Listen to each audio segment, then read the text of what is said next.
চলো বন্ধুরা, কাঁচকলার তরকারি করছি বাটা মাছ দিয়ে। আজকে আর নমস্কার করলাম না, ঠিক আছে। চলো, এ দেখো কড়াই গরম হয়েছে, এই তেলটা ছিল বাটিতে, এটা ভাজা তেল ছিল, ঢেলে দিলাম। মাছ ভাজা করবো, তরকারি হবে, ব্যাস। তেলটা গরম হোক।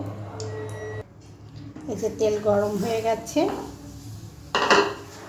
আমি দেখো মাছটা নুন হলুদ দিয়ে রেখে দিয়েছি।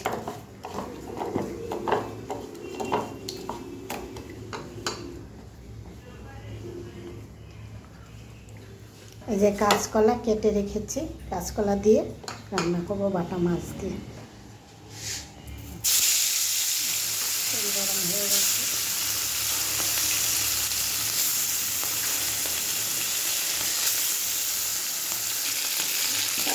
এই যে মাছ ভাজা হয়ে গেছে, এবারে নামিয়ে দেবো।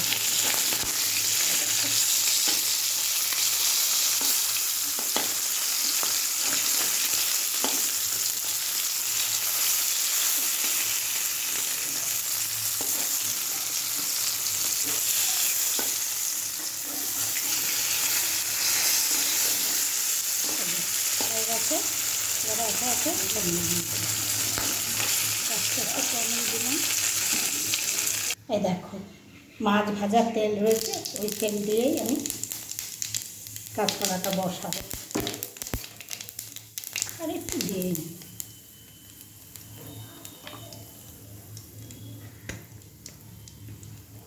উঠ বাবাই, আবার হাতের মধ্যে লেগে পড়ছে। ধুয়েছি তো, ওই জন্য জল ছিল।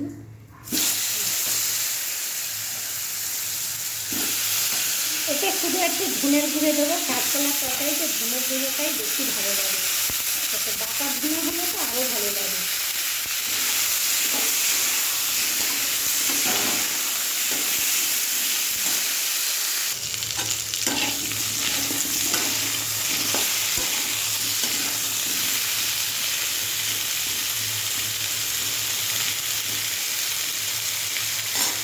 ধনের গুঁড়ো দেবো।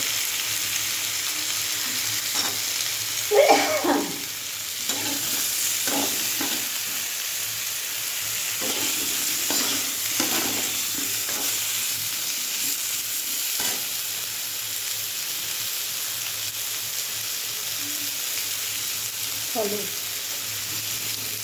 কাঁচা লঙ্কা,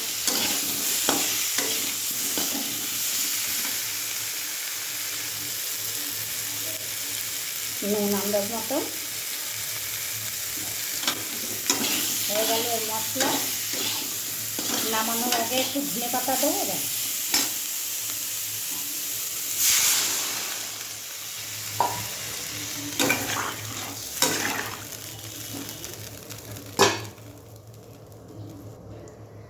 কাঁচা লঙ্কা দিয়ে রান্না করলে একটু তেল দিতে হবে বেশি, তেল দিলে হলুদ দিলেই রঙ এসে যাবে, দেখেছ। এই যে এবারে মাছগুলো দিয়ে দেবো। এবার ধনে পাতাটা নামানোর আগে দেবো, দিয়ে নামিয়ে দেবো। দেখো এবারে ধনে পাতাটা দিয়ে দেবো, দিয়ে নামিয়ে দেবো।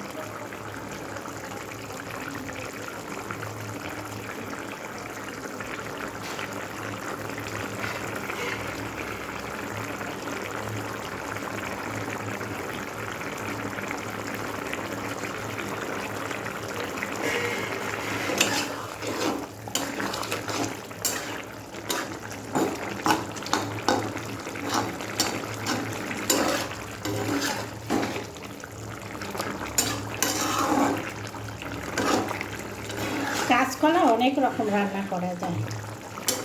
আদা রসুন বাটা দিয়ে করা যায়, এটা দম কাঁচকলা। অনেক রকম কাঁচকলা করা যায়। কাঁচকলার কোপ্তা,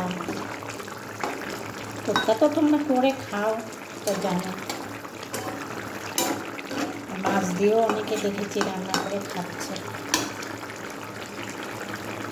এতে বেশি মশলা থাকে না, খুব পাতলা ঝোল।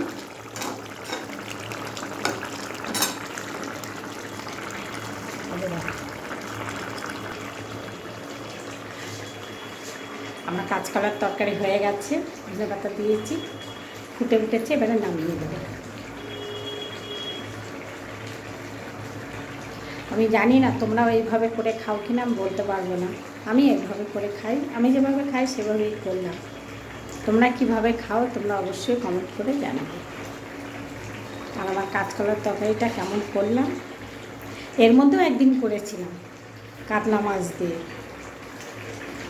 আজকে করলাম বাটা মাছ দিয়ে, সেদিন করেছিলাম কাতলা মাছ দিয়ে।